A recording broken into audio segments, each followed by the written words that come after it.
What's going on, ladies and gentlemen? This is Michael W. Johnston coming to you live with another video from the show The Progressive Machine. And I haven't done a video in about a week, so I thought I would do this video because I think it's very important. It's very important to me, and it's very important to many Americans that we address and talk about the current issues that are going on today. So, all of you know about the shooting in El Paso at the Walmart and the Dayton, Ohio shooting. So far, I believe the death count is up to 29 people within the last 13 hours. And I just wanted to make this video to kind of talk about how I feel this kind of started and where this comes from and things we could do to maybe help prevent future shootings. And first off, my prayers and my condolences go out to these families. I couldn't imagine what they're going through. And I mean that 100% wholeheartedly. What happened to these families is unimaginable. So my love and prayers go out to them and their families, and I hope that they will find peace and be okay. So first off, I want to kind of talk about the shooting in El Paso at the Walmart. So reports have shown that this man is a supporter of white nationalism, a racist. They're not really sure the motive yet on the Ohio shooting, so that is yet to come out as far as I know. So I just kind of want to talk about what I think is really going on in the country as far as why this is happening. And why, as a nation, are most of us kind of numb to it all, right? So, for me, the guy who did the El Paso shooting at the Walmart, basically, evidence has shown that he is anti-immigration, anti-brown people. And his idea is, I'm going to go into this Walmart and shoot brown people, not illegal immigrants, but brown people in general, thinking that maybe that will deter immigrants from coming in. In his mind, it is a invasion or a takeover, and he thinks that he's going to stop it, which is clearly false, and he has some form of mental illness. Now, one thing I will definitely say up front is that I am for the Second Amendment. I definitely believe that you have the right to bear arms. But I also believe in regulation. And what I mean by that is I definitely believe in background checks with a 15-day cool-off period before you can buy your gun or before you can actually pick up your gun. I also believe in a mental health check to make sure that mentally ill people are not legally purchasing firearms. And I also believe that civilians should not own the weapon capacity of the military. I don't believe that there's any reason why someone in their home should own a fully automatic weapon or an assault rifle with an extended clip and a laser scope and all this. We might think it's really cool, and that's all right, but things like this do happen. Now, in the United States, there's about 32,000 deaths a year from gun violence, or from guns in general. I'm sorry. That includes accidents, suicides, and homicides. 10,000 of those are homicide, right? Now, you compare that to another place like the UK, who has much stricter gun laws. They have about 32 homicides a year versus our 10,000. Now, am I saying that stricter gun laws will magically make that number disappear? No. No, I don't at all.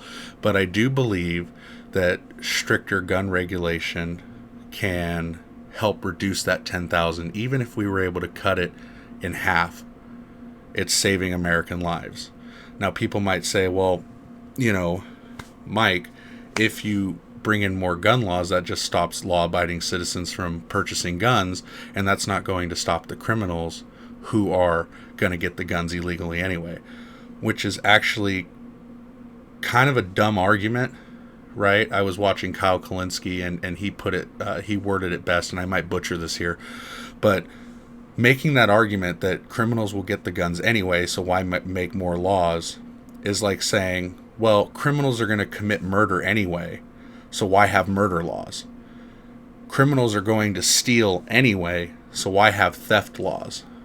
Because yes, there will always be crime, right? That's just reality. But if you can put in regulation and help slow that process down, we could maybe see results like you see in Canada or the UK, where gun violence is much lower than ours, right? So another point I'd like to make is the fact that he was a white nationalist going after brown people, right? And where this all stems from. Now, do I personally believe that Donald Trump wants people dead? Do I believe that he wants his base and his followers to go around shooting innocent people? Absolutely not. I don't believe that for a second.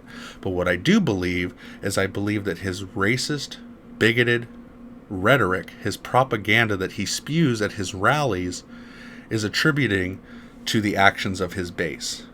And what I mean by that is, let me give you some examples.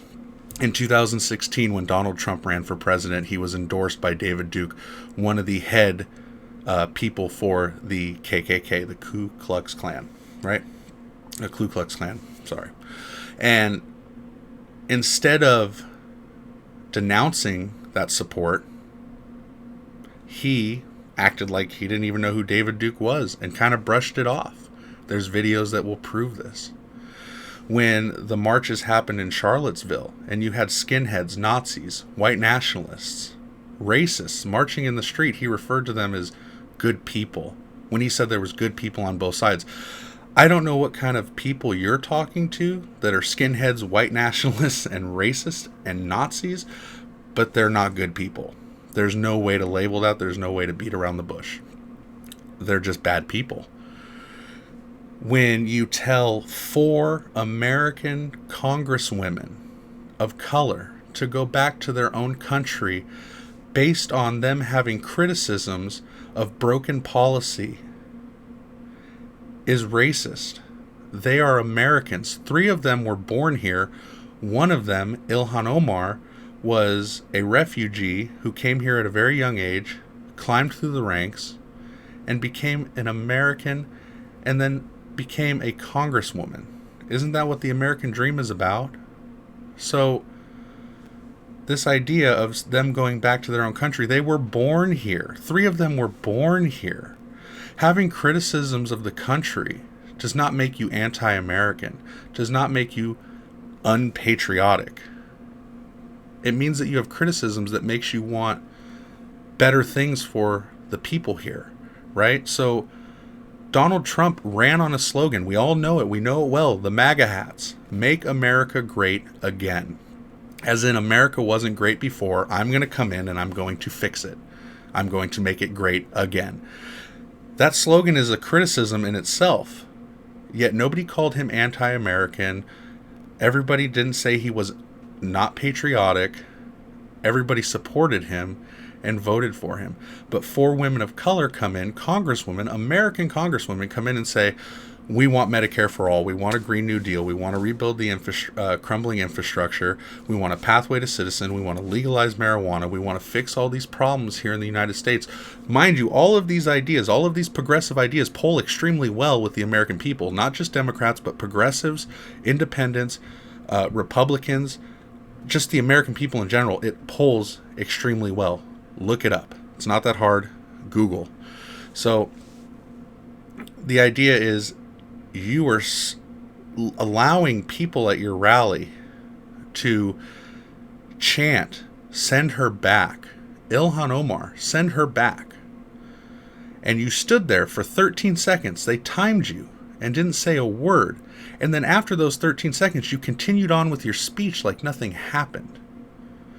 Well, I'm sorry, but that's racist. Telling Americans to go back to where they came from because they're of color? Come on. That's a little ridiculous, right? Telling people that you could shoot somebody on Fifth Avenue and get away with it. That's a little crazy to me, right? Telling people that you're going to ban Muslims, that the people coming in from Mexico are rapists and criminals, when that's not the case. Locking children in cages. 7 children died under your watch is racist. And I'm going to call it what it is. Donald Trump supports white nationalism. All of these actions, all of these things that he has said and done have proven it. His rallies are obnoxious and horrible. He had Stephen Bannon working for him, who is a known anti-Semite. I mean, it boggles my mind that he can say and do all of these things and nobody bats an eye, that the left-leaning people of this country are crazy because we're calling him out on it. I mean, could you imagine another president doing these things? Whether you agree with someone like George Bush or, Barack Obama or Bill Clinton or Bush Sr., could you imagine any of those guys saying the shit that he's saying? No. So when you have mentally ill people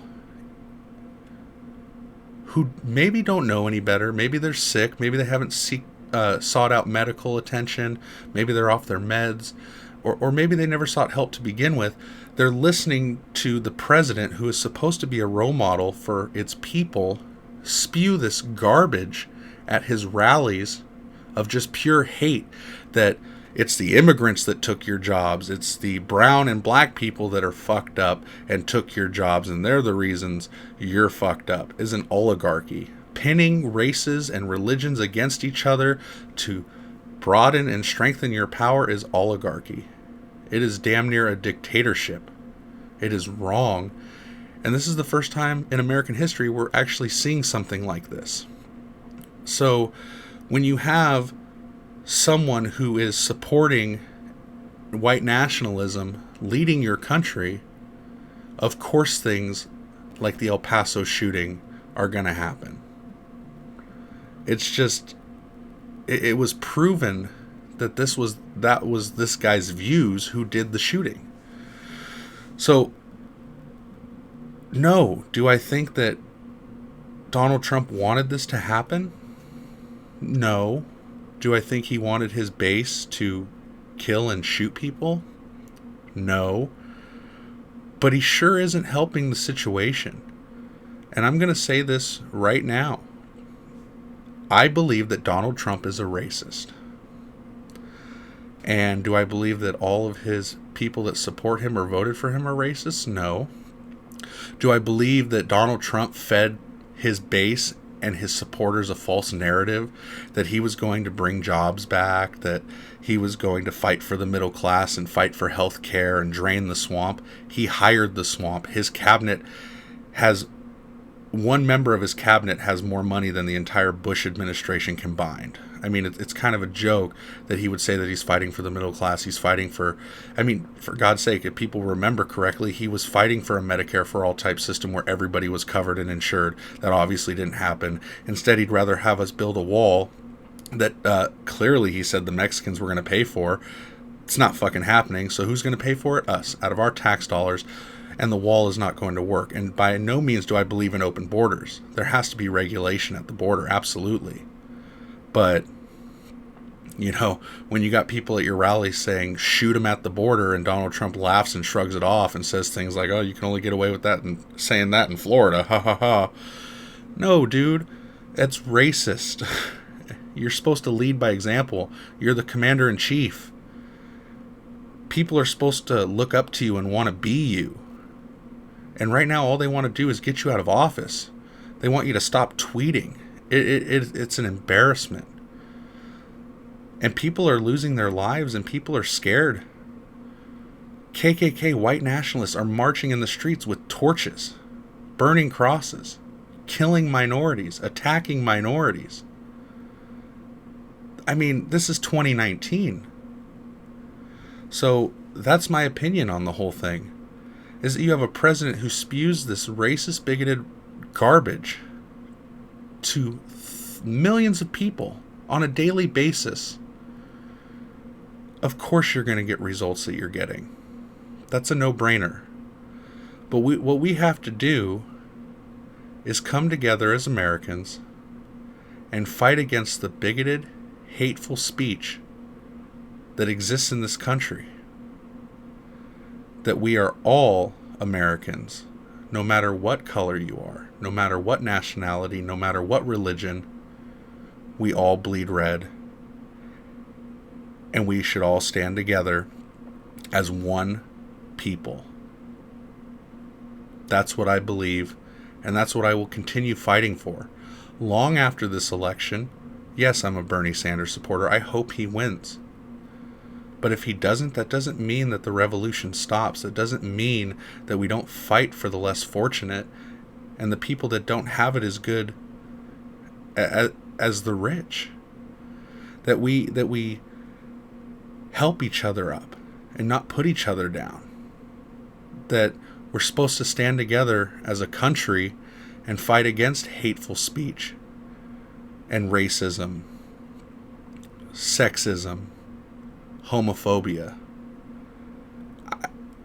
It's unbelievable to me that in the year 2019 we're still talking about this. And the sad thing is, my friends, is we will be talking about it for a very long time. And like I said, I'll do everything I can to stand up and fight against it and call it out when I see it. Now, like I said, do I believe Donald Trump wants his base to go out shooting minorities? No. But I do believe he's a racist. And I do believe what he says entices racism.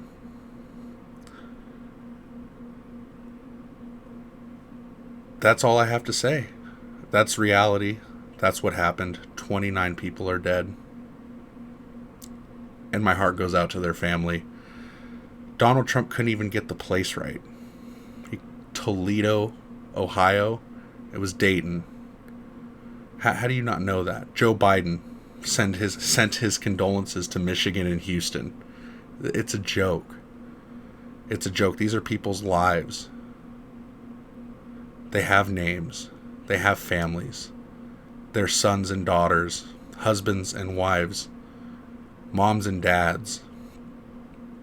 We need to stop dehumanizing people because of the color of their skin. That's all I have to say. This is Michael W. Johnston with the Progressive Machine. You guys have a great day. Stay strong. Love you all. And fuck the establishment.